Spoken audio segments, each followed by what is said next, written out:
бұл төңкеріс емес. Бұл құралды жыртқыштардың қырғыз билігін басып алу қатарында бағалаймын. 7-ші апрель. Мені Бакиевті қармабай, мен чоң сыйылматпен қайта Қырғызстанға алып келемін. Қарқыра, Көксай, Тоқмақтың тұшы, Маймақ бардығын қазақтарға өткізіп берген. Тарихи документте аның қолы тұрады. Жоғарғы кеңесінің төрағасы Ахмад Омаров деп.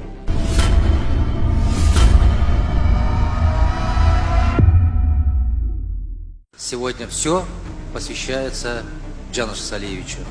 Это безумное богатство. Это я завидую вам белой завистью. Весна 2008-го. Адахан Кемсанбаевич, тогда спикер парламента и верный солдат бакиевского режима. За спиной 3 депутатских срока, обязанности вице-премьера и пост госсекретаря. Уже осенью он станет главой Совбеза. Из обоймы он выпадет после Орехового скандала. Это потом станет известно о проданных им землях, преданных им интересах. А пока он на празднике.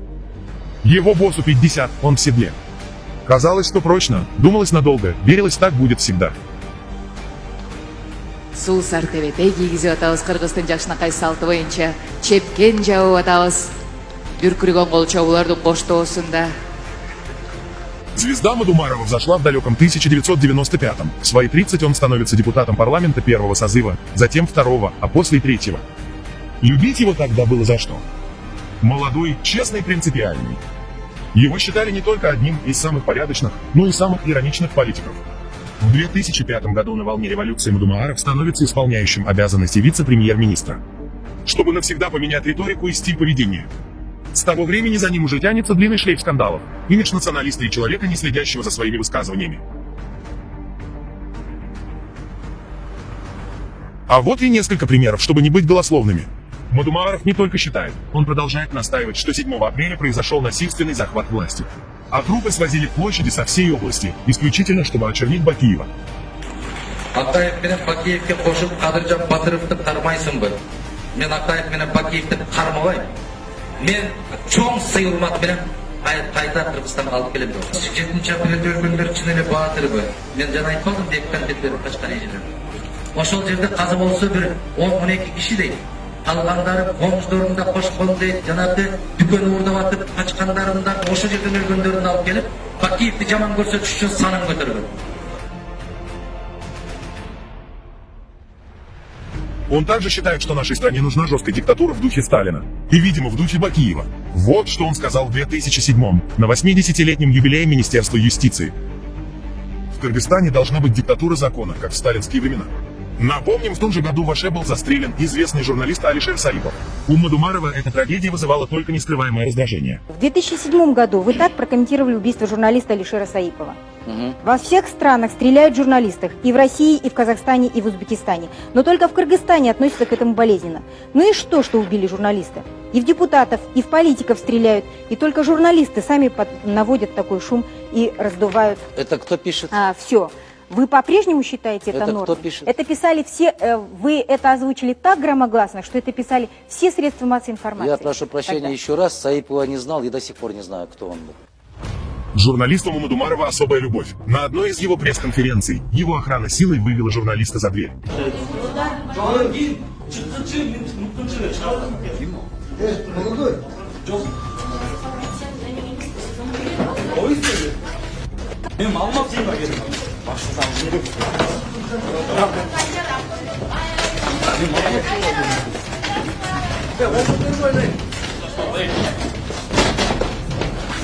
Известен он и откровенно националистской риторикой. Ему же принадлежит ушедшая в народ цитата: «Кыргызстан – дом для кыргызов, остальные – квартиранты». Это потом, в поисках поддержки электората, он поедет гастролировать в Россию с речами. Хотя до этого особой любви к мигрантам он не питал. В 2008-м, выступая на пресс-конференции, посвященной 100 дням работы нового парламента, спикер Мадумаров заявил: «Если кыргызстанцы хотят полностью обеспечить продовольственную безопасность, это в их руках. А Елбанк готов выдать кредиты, но почему-то кыргызы не берут». Почему? Потому что им легче в Москве метлой махать, и подальше от своих родителей можно быть самим собой.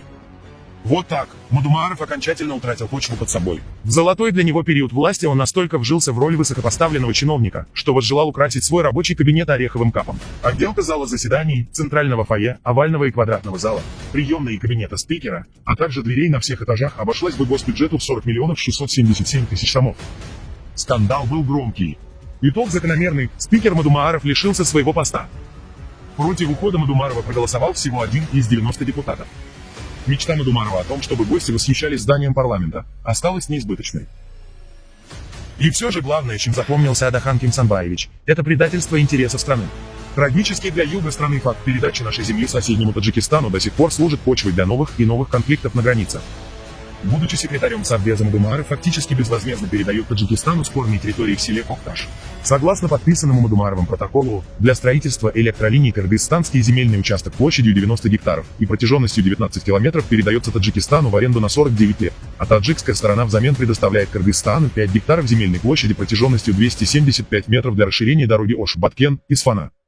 Халатность Мадумарова здесь очевидна. Ведь секретарь Совбеза не обладал правом подписывать указанный документ. Логика распределения земельных участков тоже непонятна. 90 гектаров в обмен на 5 гектаров. При том, что 5 гектаров земли тоже являлись кыргызстанскими. Қазақ-қырғыз шекарасы қаралып жатқанда, Масалиев, Исақов, Бектазаров менен жүргенде біз менен қарсы болып жүрген Адахан Ақ Жол партиясы менен келгенден кейін за беріп, Қарқыра, Көксай, Тоқмақтың тұшы, Маймақ бардығын қазақтарға өткізіп берген. Тарихи документте аның қолы тұрады. Жоғарғы кеңесінің төрағасы Мадумаров деп. Дошу за болып тұрады. 2 жыл кейін мұрдарақ Масалиев, Бектазаров менен жүргенде қарсы болып жүрген. Emin için özgürlük etti? Kim özgürlük etti? Men mi, al mı? İkincisi, davir tarihi dokumette kolu var. Nedir? Aybalay ökü karmaşmak koyuyor. Al dokumenti ben 10. yıl izlediğim, hükümetin müçüsü katarı, çekara meselelerin kuratarı katarı. Da, memorandumda da kanlı kolu var. Sovyet'in sekreteri. Burakal bilimli adam da. Konstitusiyonu biliş gerek da.